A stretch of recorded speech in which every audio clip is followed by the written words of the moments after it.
It was a crisp October morning in 2024 when I stood on my front porch in the quiet cul-de-sac of Willow Creek, a cozy little suburb outside Denver, Colorado, watching my 22-year-old daughter, Mia, water the chrysanthemums in our front yard.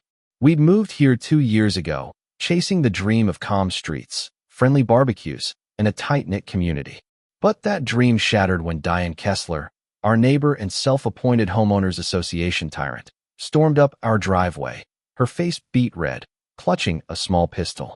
Her voice cracked with rage as she screamed about $75 in unpaid community dues that had ballooned to $2,500 with her made-up penalties. I was shaking, my heart pounding like a drum, as I tried to process how a petty dispute over fees had turned into an armed standoff in my own front yard. Mia, cool as ice, set down her watering can and stared Diane down, refusing to flinch even with a gun pointed at her chest. I couldn't believe it, though. Did we get here? And what would you do if someone threatened your kid over something this absurd? Diane had always been off. She wasn't just enforcing rules, she was inventing them, slapping fake violation notices on our mailbox for things like unapproved fence height or excessive porch light wattage. Her signature glare from behind her curtains had become a neighborhood legend, and Mia, who's training to be a real estate agent, had been warning me for weeks that Diane was up to something shady. "She's desperate, Dad," Mia had said the night before, showing me photos of forged notices she'd been collecting on her phone. People like her don't stop the escalate. I should have listened closer, but I never imagined it'd come to this. That morning, as Diane waved her gun and shouted about community standards, neighbors peeked out, some dialing 911, others filming what was about to become the most viral drama our street had ever seen. Mrs. Thompson from next door hid behind her mailbox like it could stop a bullet, and I wasn't sure whether to be terrified or mortified that our family mess was going live on social media. Mia, though, was unshaken. She slipped a tiny recorder into her pocket and gave me a quick wink, like she'd been waiting for this moment. "We're not paying a dime to your scam, Diane," she said, her voice steady enough to give me chills. I was frozen, wondering why I didn't just tackle Diane right then. But the shock of seeing a neighbor I'd known for years turn into an armed debt collector glued me to the spot. Diane's finger hovered near the trigger, her face turning purple as she fumbled with the gun's safety. That's when Officer Daniels, a local cop with a calm but no-nonsense vibe, strode up, his hand on his holster. "Ma'am, put the weapon down now," he said, his tone cutting through the chaos. Diane's eyes widened, but instead of complying, she raised the gun higher, screaming that we owed the community thousands. The neighbors' phones were out in full force now, capturing every second of this unhinged meltdown. Officer Daniels stepped closer, and after a tense moment, he gently pried the pistol from Diane's trembling hands, securing it in his belt.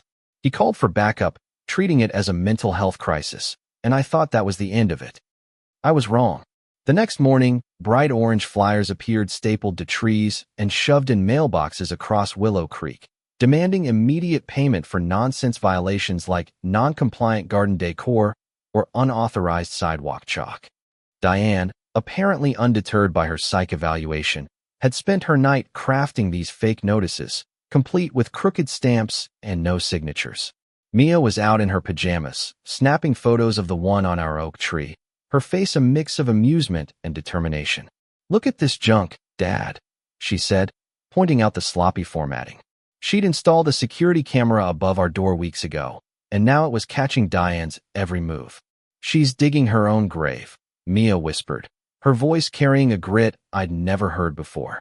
By noon, I counted 15 houses with similar flyers, and some neighbors, like poor Mrs. Thompson, were scared enough to start writing checks, thinking they'd face legal trouble if they didn't pay. Mia wasn't having it. She'd been digging into county records for her real estate training and found something big. The HOA's funds had been seized 6 months ago for unpaid taxes. Every fee Diane collected since then was straight-up theft. While I was still reeling from the gun incident, Mia was cross-referencing dates and highlighting documents like a detective. That evening, Diane's phone calls started first at dinner, demanding payment, then at 10 p.m., threatening county complaints. By the third call at midnight, she was screaming about legal consequences. Mia recorded every word, building a case I didn't even know she was working on. I watched her from the kitchen window as Diane marched door to door with a clipboard, trying to collect signatures for some fake petition.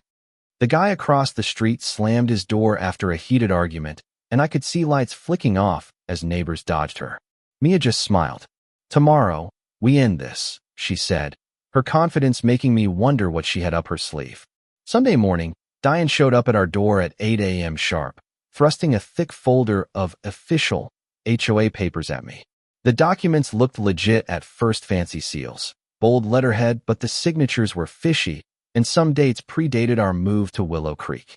"Where's this $1,500 for landscape violations coming from?"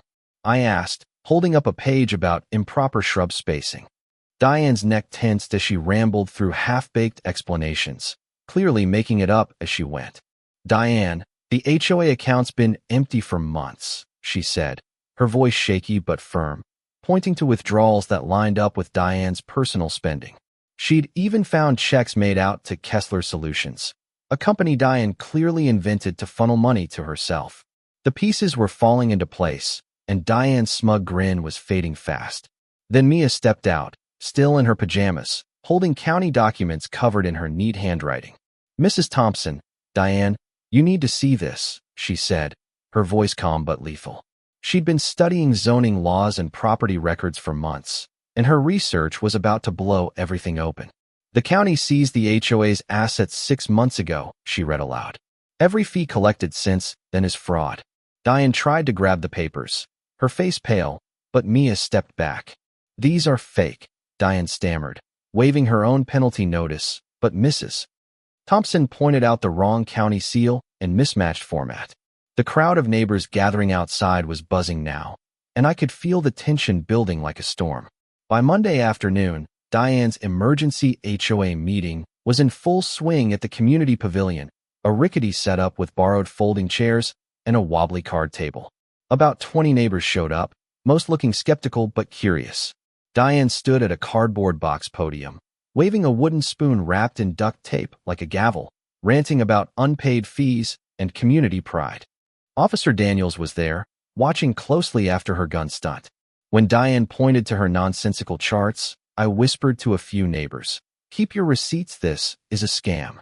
But some were still reaching for their wallets, scared of her threats. Mrs. Thompson stood up, her voice cutting through the noise. "Who gave you the right to run this neighborhood?" she demanded, holding up her ledger. The crowd leaned in as she listed Diane's thefts for $200 siphoned to her personal accounts. Then Mia rose, clutching a manila envelope, her face radiating a quiet fury. "Diane, it's time everyone knew the truth," she said, pulling out county records.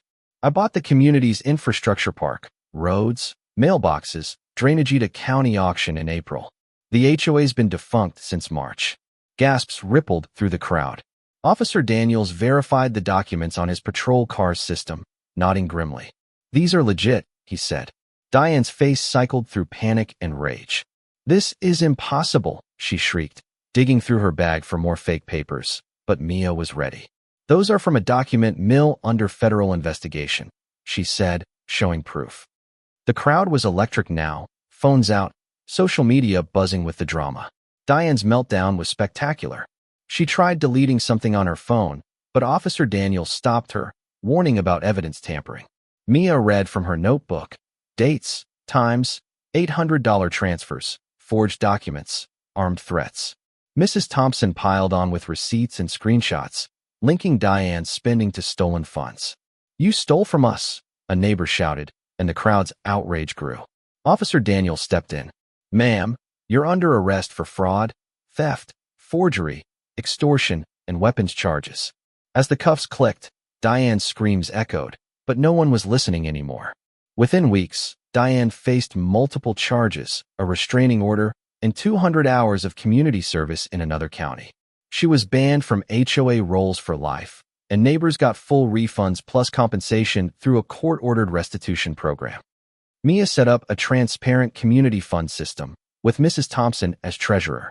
We added park lighting, a community garden, and monthly potlucks, turning Willow Creek into the neighborhood we dreamed of. Mia's security cameras stayed up, now for safety, not evidence. The online buzz faded, But not before our story inspired articles warning about HOA scams. Mia even did a few interviews, sharing how to spot fraud. Looking back, it wasn't the gun that defined this fight, it was Mia's quiet, relentless strategy. She didn't yell or threaten. She built a case with truth and patience, letting Diane unravel herself. We didn't just win, we built a stronger community. But I'm still haunted by that gun pointed at my daughter. What would you have done if a neighbor pulled a weapon on your kid over a fake debt? Would you have stayed calm like Mia, or gone full rage? Could you outsmart a scammer like this? Or would fear take over? Drop your thoughts below, hit that like button if this hit home, and subscribe for more stories that'll keep you on the edge of your seat.